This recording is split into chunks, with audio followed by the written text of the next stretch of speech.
Want to know how to use the new update on Instagram Story? I'm Emily, and in this tutorial, I'll walk you through the steps to add message to reveal on Instagram Story.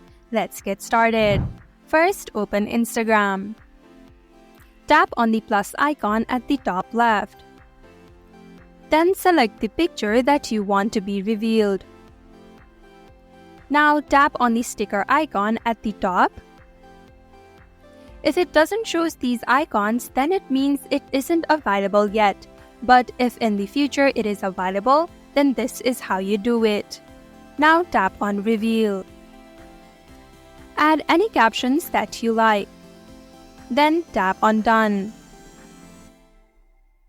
You can tap on Preview at the bottom left to see how it will look to other people.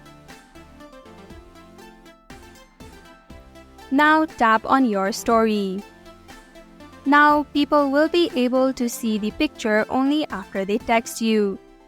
Thank you for watching Online Help Guide. Hope this video was helpful. If it was, then hit the like button and comment down if you have any questions or feedback. Also, if you're new to our channel, subscribe and hit the bell icon so that you don't miss our upcoming videos.